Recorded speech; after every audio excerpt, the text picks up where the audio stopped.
নিশা বৰপেটাৰ ৰেল ষ্টেচনত নাৰী সৰবৰাহকাৰীৰ কবলৰ পৰা উদ্ধাৰ এগৰাকী আদিবাসী যুৱতী। বহিৰাজ্যত কৰ্মসংস্থাপন দিয়াৰ প্ৰলোভনেৰে নিয়াৰ চেষ্টা কৰাৰ সময়তেই বৰপেটাৰত হিন্দু জাগৰণ মঞ্চ অসমৰ সদস্যই আটক কৰি ৰেলৱে আৰক্ষীক গোটাই দিয়ে যুৱতীগৰাকীক। যোৱা নিশা বৰপেটাৰত ৰেলৱে ষ্টেচনত এজন সন্দেহযুক্ত যুৱকৰ সৈতে এগৰাকী আদিবাসী যুৱতীক প্ৰত্যক্ষ কৰাত সন্দেহ উপজাত স্থানীয় হিন্দু জাগৰণ মঞ্চ অসমৰ সদস্যই বৰপেটাৰত ৰেলৱে আৰক্ষীৰ সহযোগত যুৱতীগৰাকীক উদ্ধাৰ কৰিবলৈ সক্ষম হয় যদিও চেক বুজি পলাই যাবলৈ সক্ষম হয় যুৱকজন।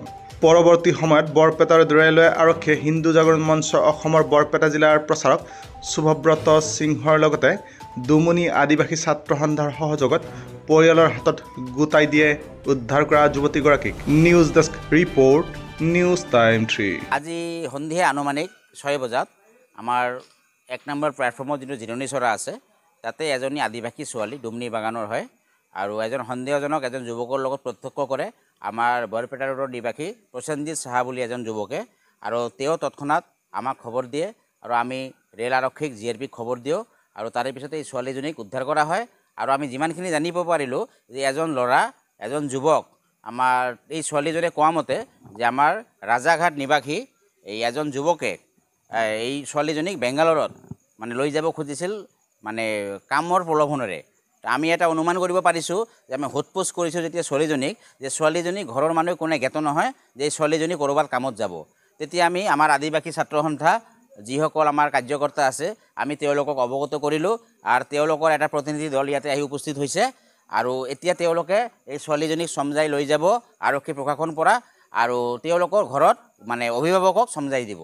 আৰু আমি ক'বলৈ বিচাৰিছোঁ যে এই উক্ত যুৱকজনৰ লগত যে নাৰী সৰবৰাহকাৰী চক্ৰ এই যুৱকজনৰ লগতে যুৱকজনে জড়িত আছে বুলি আমি সন্দেহ কৰি আছোঁ।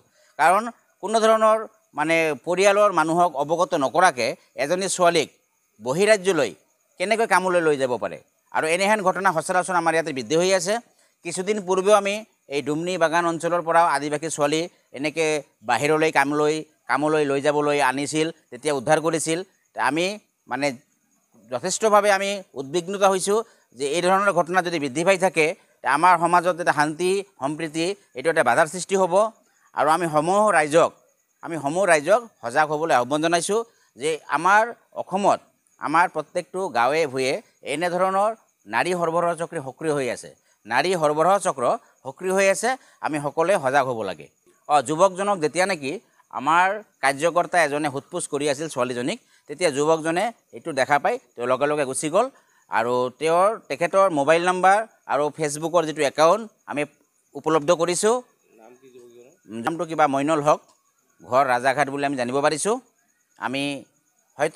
আমি আচাৰ নেতৃবৃন্দ ইয়াতে আছে, আমি তেওঁলোকৰ দ্বাৰা অহাকালি আমি এইটো মানে আইনৰ কিবা এটা ব্যৱস্থা মানে এই যুৱকজনৰ বিৰুদ্ধে কিবা এটা গোচৰ দিয়াৰ কাৰণে আমি চেষ্টা কৰিম। আজি এইটো বৰপেটা ৰোড ষ্টেচনত আজি আমাৰ ডুমনি বাগানৰ এটা ছোৱালী এতে বহিৰাজ্য লৈ যাব খুজিছিল। আমি এইটো আহিলোঁ ডুমনি বাগানৰ পৰা, হিন্দু সংগঠনৰ পৰা খবৰ দিছে আমাক। পিছত আহি আমি এতিয়া ছোৱালীক লৈ যাম ঘৰলৈ। ঘৰৰ মানুহ গম নাপাকে ছোৱালীক লৈ যাব খুজিছিল বাহিৰলৈ কাম কৰিব। যুৱকজন পলাইছে। এইটো হ'ল আমি বাক্সা ডিষ্ট্ৰিক্ট, আমাৰ গাঁৱটো হয় ডুমনি, আৰু ছোৱালীজন আমাৰ ওচৰৰে হয়। কিন্তু আমাৰ জানামতে এই ছোৱালীজনে মানে এজন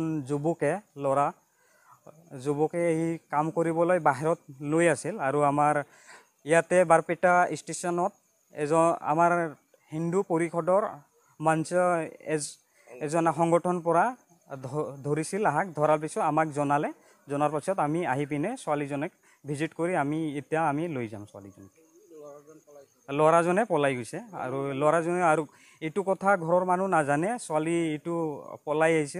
ছোৱালীজনক পলাই আহিছিল আৰু ঘৰৰ পৰিয়ালে একো নাজানে। এইটো আমি জনাৰ মতে এতিয়া আমি গম পালোঁ হিন্দু জাগৰণ মঞ্চৰ পৰা জনোৱা হ'ল যে ইয়াতে এজন আপোনালোকৰ আদিবাসী ছোৱালী ডুমনি বাগানৰ পৰা ইয়াতে আছে, আপোনালোকৰ নিবা আহে। এই কাৰণে আমি আহি পিনে এই ছোৱালীজনক লৈ যাম।